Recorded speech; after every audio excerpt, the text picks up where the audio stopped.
خپلواک پښتونستان غورځنګ په پښتنه خوره پښتنو ماشومانو ته بنیادي زده کړه په خپله پښتو ژبه کې رایج کول غواړي. دا بین الاقوامي قانون دی، دا د پاکستان آئین مني. تاسو ته په دنیا کې تاسو نظر واچئ که نه، په دنیا کې چې څومره ترقي یافته ملکونه دي، څومره ترقي یافته قومونه دي،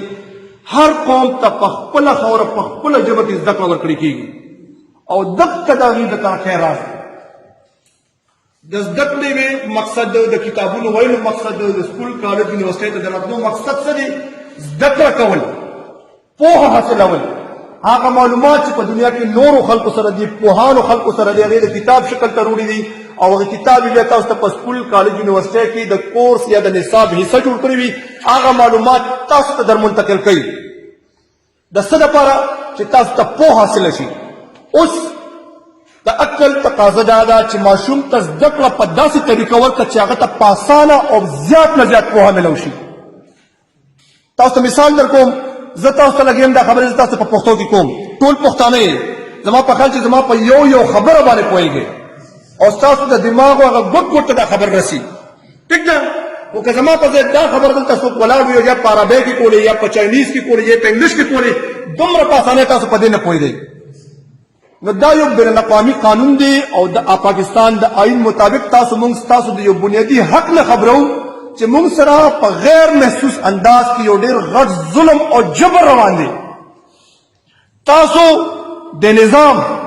تاسو په نظر کې نالایق ګرځولي. د نظام زموږ سټوډنټان، زموږ طالب علمان زموږ په نظر کې نالایق ګرځولي دي. ما د وختي مثال درکړو چې ټول ترقي یافته قومونه په خپله خپله ژبه کې زده کړه کوي، خو تاسو په دنیا کې ما ته داسې یو ترقي یافته ملک نشئ ښوولی چې هغه په خپله خوره خپلو ماشومانو ته په پردۍ ژبه کې زده کړه ورکوي او هغې ترقي کړې وي. هغه به غلام وي هغه ملکونه. نو د خپلواک پښتونستان غورځنګ اولنۍ غوښته دا ده چې زده کړه دې په خپله ژبه کې شي. د وخت اهمې ژبې د ماشومانو ته به طورې ژبه وښودلی شي. موږ د ژبو خلاف نه یو، انګریزي ده، اردو ده، د وخت که نورې اهمې ژبې راځي، بهترینې ژبې به زده کوو خو به حیثیت ژبه زده کړه به په خپله ژبه کې کوو چې موږ ته پوهه میلو شي. تاسو د کوم کالج کلاس سټوډنټان یې؟ ستاسو سپیشلټي څه سبجیکټ؟ بي ایس دی. د دې نه که زه تاسو ته غواړم زه چې تاسو نه کوم فیلډ ته بوتل غواړم، د دې فیلډ نه زه تاسو هغې ته بوتلی شم. که تاسو نه زه یو سټوډنټ نه ډاکټر جوړول غواړم نو ته جوړولی شم، انجینر ته جوړول غواړم جوړولی شم، پایلټ ته جوړول غواړم جوړولی شم. د دنیا هر فیلډ ته تاسو لیږم، تاسو بهترین مقام په هغه فیلډ کې حاصلوئ. خو بس صرف او صرف دومره پکار ده چې د هغه فیلډ چې کوم کتابونه هغه په پښتو کې ترجمه شي او تاسو ته وایي چې دا وایي شابه. په دې وخت کې د دنیا داسې کومه فارموله ده چې په هغې تاسو په پښتو کې څوک پوهېدل غواړي تاسو پرې نه پوهېږئ. داسې فارموله شته؟ د اټم بم فارموله تاسو څوک ښایي زده به یې کړئ. سپوږمۍ ته د ختو د راکټ فارموله تاسو ته څوک ښایي زده به یې کړئ. دا د خپلواک پښتونستان غورځنګ اولنۍ غوښته ده چې زده کړو په خپله ژبه کې، د وخت اهمې ژبې به طورې ژبه. دویمه خبره، خپلواک پښتونستان غورځنګ د پښتنې خاورې په ټولو سرکاري نوکرو، چوکو او تر دې پورې چې د حکومت د خزانې نه کم سرکاري بجټ وځي په دې یو سرکاري ټیکه ورکړل کېږي. په دې باندې په دې هر څه باندې اولنۍ حق د جوګه پښتنو ځوانانو دي. دا یو قدرتي اصول دی. زه یو نوکر یم چا سره کار کوم، په یو سرکاري دفتر کې کار کوم، مثال په یو چا سره پرایویټ کار کوم، نو زه چې کومه تنخوا اخلم په هغې زما د بچو حق دی که نه، بس په لاره ځم او خلکو نه یې ورکوم او ویشم یې. تاسو نه تپوس کوم زما پرې حق دی که نه؟ تاسو چې سهار سکول ته راځئ، کالج ته راځئ، نو د خپل پلار او د خپل کور نه پیسې د جیب خرڅ لپاره راغلی که نه، ګاونډیانو ته وایي چې ته راکړه او بل ته وایي چې ته راکړه او بل ته وایي چې ته راکړه، د خپل کور نه حق راغلی که نه؟ ځکه چې هغه ستا ملکیت دی، د هغه وسایلو همدن ستا ملکیت دی، ته د هغې نه روچتې او هغه به په تا باندې لګي. ستاسو مور پلار خو داسې نه کوي چې تاسو پرېږدي او پردو خلکو له ورکوي. نو چې د یو سړي ذاتي حق، ذاتي ملکیت ته دومره قانوني تحفظ شته، نو د یو قوم چې د ټول بنیادي ضروریات، بنیادي حقوق په دغه اجتماعي وسایلو نه پوره کېږي، دغې ته قانوني تحفظ ولې نشته؟ دا موږ سره یو ظلم روان دی. تاسو ته یو مثال در کوم. عرب مسلمانان دي او خلک وایي چې ښه مسلمانان دي، ښه مسلمانان وایي. آیا عربو چېرته د خپلو د عربو په تېلو کې موږ ته چېرته راولېږل چې دا ولې تاسو مسلمانان دا ستاسو حصه ده؟ چېرته بل مسلمان ملک ته ولېږل چې دا ولې دا ستاسو حصه ده؟ تر دې پورې چې د حج او عمره کې چې موږ حیثیت مسلمان د هغې په متن کې پکار ده چې موږ ته وروړي ګراوالی ستاسو حصه ده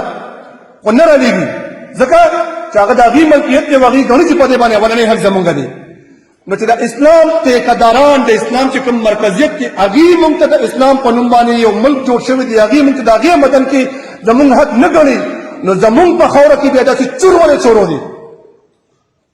زمونږ یو غر داسې دی چې په دې باندې دا یوه ذلت داسې جوړېږي لکه سویټزرلینډ زمونږ سیند زمونږ سمندر زمونږ اوبه زمونږ